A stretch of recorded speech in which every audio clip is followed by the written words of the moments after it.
সারটারের যা দাম বেড়ে গেছে ওইগুলো ধরুন সরকার যদি একটু দেখে, কারণ আমাদের অতিরিক্ত চাপ হয়ে যাচ্ছে এবং লেবার কস্টিংটাও বিরাট বেড়ে গেছে। তাতে করে আমাদের চাষ করা বিরাট। তারপরে ওষুধের দামও তো বুঝতেই পাচ্ছেন, প্রচন্ড দাম বেড়ে গেছে। গোবিন্দভোগ, তুলাইপাঞ্জি ও কনকচুর বাংলার এই তিন বিখ্যাত সুগন্ধি চালকে আন্তর্জাতিক খাদ্য ও সংস্কৃতি ঐতিহ্য হিসেবে স্বীকৃতি দিল রাষ্ট্রপুঞ্জ। গোবিন্দভোগ চালকে আগেই দেওয়া হয়েছিল জিআই ট্যাগ। পশ্চিমবঙ্গের শস্যগোলা হিসেবে পরিচিত বর্ধমান জেলা। বর্ধমান জেলার খণ্ডঘোষ ও রায়না থানা এলাকায় একচেটিয়া খাস ধানের চাষ হয়। খাস ধান থেকেই মূলত গোবিন্দভোগ চাল উৎপাদন হয়। প্রতি বছর প্রায় 30,000 মেট্রিক টন গোবিন্দভোগ চাল বর্ধমান জেলা থেকে বিদেশে রপ্তানি করা হয়।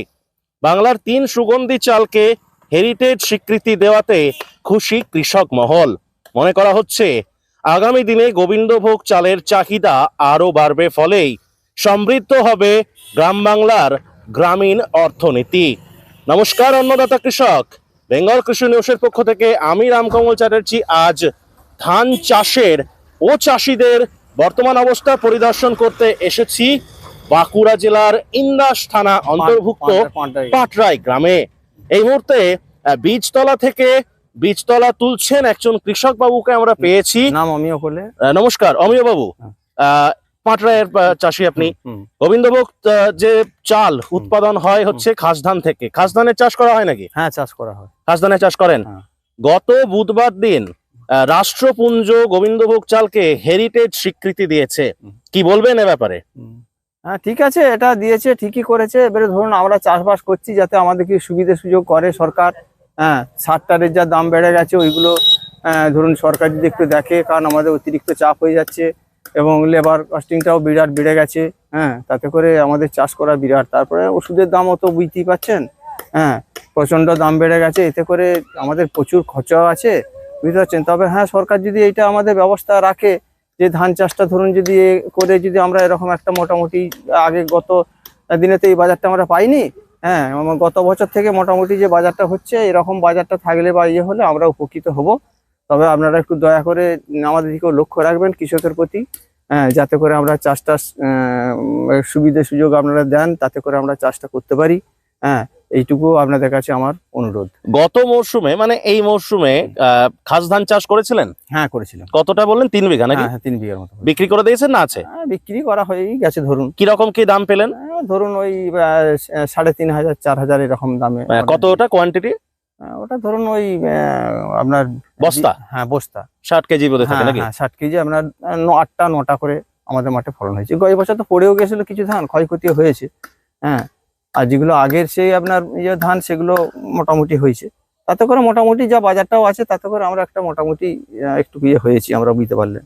মূলত হচ্ছে আপনারা চান যে সারের দামটা যেন কমে, বা সারের দামটা যাতে একটু কমে, বা ওষুধের দাম এগুলো যাতে কমে, তাহলে কি হবে আপনাদের এই গোবিন্দভোগ চাল উৎপাদন করার জন্য যে খাস ধান চাষ, সেটা উৎপাদন করতে আপনাদের ভালো লাগবে। ভালো লাগবে। একটু সুবিধা যদি হয় তাহলে আমরা এটা একটু আপনাদের কাছে আশা করছি। খাস ধানের চাষ মোটামুটি আপনাদের গ্রামে কেমন হয়?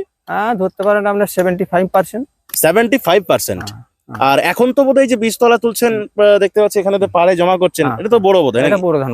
মিনিকেট। হ্যাঁ, মিনিকেট চালের জন্য বড় ধান এবারে কতটা করবেন? আপনি কাজ করুন, কাজ করতে করতে কথা বলুন, তাহলে আপনার সুবিধা হবে। আচ্ছা, ঠিক আছে। মোটামুটি এবছরে বড় ধান চাষ কতটা করবেন? বড় ধান চাষ ধরুন আমরা ছোট চাষি তো 7-8 বিঘে এরকম ধরনের চাষ করি। বড় ধান লাগানো কতটা কমপ্লিট হলো আপনাদের এদিকে? প্রায় কমপ্লিট হয়েই গেছে। তবে এবারে যেগুলো নামি আছে, আলু টালু আছে, সেগুলো সব মোটামুটি আমরা তুলে ইয়ে করবো, বুঝতে পারবেন। আর ধান রোপণ হয়ে গেছে? হ্যাঁ, রোপণ হয়ে গেছে। আর এটা কালকে রোপণ করবেন নাকি? এটা কালকে রোপণ হবে। আজকে তোলা চলছে। কতদিন বয়স হলো এটার? আপনার ধরুন হয়ে গেল 25-26 দিন হয়ে গেল বয়স। আপনাদের এদিকে আমি দেখছিলাম, আপনি কাজ করুন না, নিয়ে আসুন। আমি কিছুদিন আগে দেখছিলাম যে আপনারা যখন বীজতলা করেছিলেন, এদিকেতে পলি দেওয়া হচ্ছিল বীজতলার উপরে। পলি দিয়ে অত্যন্ত শীতটা থাকার লেগে, বুঝতে পারছেন, মানে বীজ নষ্ট হয়ে যাচ্ছিল। ওই জন্য দিয়াতে আমাদের মোটামুটি বীজটা ভালো হয়েছে। তাহলে কি এটাও কি ওই সকালের দিকে কি পলি দেওয়া থাকতো? হ্যাঁ, এগুলো থাকতো। আর যারা ধরুন পলি দিয়ে রাখেনি, তাদের কি বীজতলা তাদের বীজটা হতে অনেক টাইম লেগেছে, বুঝতে পারছেন তো, তাদের মানে এবারে পরে আবার ওষুধ দিয়ে তৈরি করতে হয়েছে, এত সুন্দর বীজটা করতে পারেনি, বুঝতে পারছেন তো। তাদেরকে সমস্যার মুখে পড়তে হয়েছে। হ্যাঁ হ্যাঁ, পড়তে হয়েছে। আর বোরো ধান চাষ করতে নেমে কি বুঝছেন মোটামুটি বিঘাতে কিরকম খরচ হবে, বা ধরুন বা খরচ হয় অ্যাপ্রক্স? ধরতে পারেন আপনার বড় তো 15-16 হাজার টাকার মতো খরচা হয়। আর গত মরশুমে বোরো ধানে কিরকম দাম পেয়েছিলেন? মোটামুটি বাজার ছিল, বুঝতে পারলেন। তাও অ্যাপ্রক্স? ধরতে পারেন আপনার ওই বিঘাতে 15-16 খানা ধান হয়েছিল। আর আপনাদের এদিকে মোটামুটি বোরো ধান রোপণ প্রায় শেষের পথে? হ্যাঁ, শেষের পথে। হ্যাঁ, তাহলে শেষমেশ কি বলবেন যে গোবিন্দভোগ চালকে এই যে স্বীকৃতি দেওয়া হলো, মানে ধান বিশেষ করে আরো 2 ধরনের চাল, টোটাল 3 সুগন্ধি যে চালকে, এতে এই যে ধরুন আসছে মরশুম, এতে কি আগামী দিনে মানে আপনারা চাষটা বাড়াবেন? হ্যাঁ, আমরা যদি শুনুন এরকম আমাদের মোটামুটি বাজার থাকে, হ্যাঁ, তাতে করে যাই খরচা হোক আমরা চেষ্টা করব। আমাদের এটা ক্ষয়ক্ষতি হয়, কারণ বোরো ধানের ব্যাপারটা হচ্ছে এই আপনার খাস ধানের ব্যাপারটা হচ্ছে খুব রিস্কের চাষ, বুঝতে পারলেন। কিরকম? এরকম বলতে ধরুন আপনার ঝড় ঝাপটা একটু হয়ে গেলে পড়ে যায়, হ্যাঁ, পড়ে গেলে ধানটা নষ্ট হয়ে যায়, এই ধরনের ইয়ে হয়, খুব রিস্কের মধ্যে চাষটা আর কি। আর অন্য আপনার ওই যেগুলো লঘু টঘু যেগুলো বলে, ওগুলো তো কোনো রিস্ক নাই, ওরা সহজে গাছগুলো পড়বে না, এই ধরনের। আর গত বছর তো বোধহয় মানে গতবারে তো বোধহয় বন্যা, অনেক জায়গাতে বন্যাতেও তো হ্যাঁ, বন্যাতেও ক্ষয়ক্ষতি হয়েছে, ধানের ক্ষয়ক্ষতি হয়েছিল। হ্যাঁ হয়েছে। আর ধান আর মোটামুটি এই যে ধরুন ধানটা রোপণ করছেন, এখন ধান রোপণের ক্ষেত্রে কি কি গাইডলাইন মেনটেন করছেন আপনারা? এখন ধরুন দিতে হয়, হ্যাঁ, ওতে আপনার বিঘা প্রতি আপনার ওই 30 কিলো মতো এমনি ইয়ে চাপানটা দিতে হয়। তারপরেতে এবারে ইউরিয়া টিউরিয়া আছে, এ ধরনের খরচা আছে, বুঝতে পারলেন তো, ভালোই খরচা আছে। না, আমি বলছি যে ধানটা যাতে ধরুন ভালো উৎপাদন হয়, তার জন্য আপনারা কি কি গাইডলাইন মেনটেন করেন? এখন ধরুন রুয়া হলো, রুয়ার পরেতে আপনার ওই সারটা দিয়ে এবারে তাকে ইয়ে মানে যাতে ধানটা ভালো আসে, হ্যাঁ, তার জন্য এমনি কোনো দানা ওষুধ দেওয়া হলো, পাট ছেড়ে দেওয়ার পরেতে দিয়ে ওষুধ দিতে হবে, দিয়েই ভালো হয়। আর ক হাত ছাড়া ছাড়া রুয়েন? ওইটা আপনার ওই 3 হাতে 7 গুচি। নমস্কার, কি নাম আপনার? আমার নাম প্রদীপ মহন্ত। ইন্দাস থানার আমরা যে গ্রামটিতে এই মুহূর্তে রয়েছি, গ্রামটির কি নাম? পাড়ায়। এই যে আপনি ধান লাগাচ্ছেন, এটা কি বড়? এটা বড় ধান, মিনিকেট। বড় ধান থেকে মিনিকেট যে চাল হয় সেটা তৈরি হয়। এবছর বড় ধান কতটা রোপণ করছেন? আমার 4 বিঘা হবে। পুরোটা লাগানো কমপ্লিট? এদিকে তাকে বলুন। হ্যাঁ, চারানো আমার হয়ে গেল, রুয়া লাগানো কমপ্লিট। প্রায় আজকে দেখতে পাচ্ছি বিকালবেলা রুইছেন, একদম প্রায় শেষের পথে। এইটা ভাঙিয়ে দিয়েছে তো আপনাদের এখানে? হ্যাঁ, কি বলছেন? এটা ভাঙিয়ে দিয়েছে তো, ওলি আবার ফেরফেরতে দেওয়া হচ্ছে। ভাঙিয়ে দিয়েছে বলতে? এই যে লাল আলটা ভেঙে গেছে না। ও, কি করে হলো এটি? জলের চাপে ভেঙেছে, তাই জন্য আবার এটা পুনরায় দ্বিতীয়বার রোপণ করছে। এইটা মাটিতে বাঁধা হয়েছে, মাটিটা নাই তো। আর আপনি এদিকে তাকান, খাস ধান চাষ করেন? হ্যাঁ, খাস ধান চাষ করেন। এবছরে কতটা লাগিয়েছিলেন? বিঘে 3 ছিল। এই যে ধরুন খাস ধানকে বর্তমানে যে রাষ্ট্রপুঞ্জ স্বীকৃতি দিল, এটা নিয়ে কি বলবেন? হেরিটেজ স্বীকৃতি দিল রাষ্ট্রপুঞ্জ, কি বলবেন এটা নিয়ে? মানে এতে কি এই যে ধরুন খাস ধান থেকে যে গোবিন্দভোগ চাল হয়, এই মানে এতে কি মানে খাস ধানের কি চাষ কি বাড়বে এতে করে আগামী দিনে? হ্যাঁ, আগামী দিনে অনেক বাড়বে। দিনটা স্বর্ণ হচ্ছিল আর করবেন, সব খাস ধান হবে। আচ্ছা, ধরুন সরকার বা ধরুন এই রাষ্ট্রপুঞ্জের এই স্বীকৃতি দেওয়ার ব্যাপারটা নিয়ে কি বলবেন? খুশি তো আপনারা? হ্যাঁ হ্যাঁ হ্যাঁ হ্যাঁ। এই বছরে কিরকম দামে ধান বিক্রি করলেন? 7,000 পর্যন্ত, মানে খাস ধানটা যেটা থেকে গোবিন্দভোগ চাল হয়। তারপরে পুরোনোটা 7,000 পর্যন্ত হয়েছে আগে। আচ্ছা, ধরুন এখন এই যে চাষটা করছেন, এটা মানে বড় ধান চাষ করছেন, বড় ধানের কি কি সমস্যার মুখে পড়তে হচ্ছে? না এখন চাষবাস করতে কোনো সমস্যা নেই? এখন কোনো সমস্যা নাই, এখন পাউনি দেয়া, ওষুধ দেয়া এইসব হচ্ছে। আর গোবিন্দভোগ যে চাল, সেই চাল উৎপাদন করার জন্য যে আপনারা যে খাস ধানের চাষ করেন, খাস ধান চাষ করতে কি সমস্যার মুখে পড়তে হয় আপনাদেরকে? হ্যাঁ। কি কি সমস্যার মুখে ফেস করেন? খাস ধান ওই মানে কি কি সমস্যা হয় যদি একটু তুলে ধরেন। ফসল লেগে যায়, আজ যায়। আর ধানের দামটা কি উপযুক্ত পান? হ্যাঁ, ধানের দাম এবছর আছে তো ভালোই আছে। নাকি আরেকটু বেশি চান? ধরুন এত যে প্রোডাকশন কস্ট, খরচা তো বেড়ে যায়, সেচের খরচা বেশি, তার সঙ্গে ধরুন লেবারের কস্টিং তো বছর বছর তো বাড়ছে, সেই তুলনায় কি ধরুন গোবিন্দভোগ চাল উৎপাদন করতে যে আপনারা যে খাস ধানের চাষ করেন, সেটাতে কি আদৌ কি কিছু লাভ হয় বলে মনে হয়? লাভ হয় কিছু। সামথিং কিছু লাভ হয়। হ্যাঁ। এই ধানটা কতদিনে তুলবেন? আপনি কাজ করুন না, রুইতে তো কাজ করতে পারেন, দাঁড়িয়ে থাকতে হবে না। এটা মোটামুটি কতদিন নাগাদ তুলবেন? এইটা চৈত বৈশাখ জ্যৈষ্ঠী মাসে আদায় হবে। জ্যৈষ্ঠী মাসে আদায় করবেন। হ্যাঁ।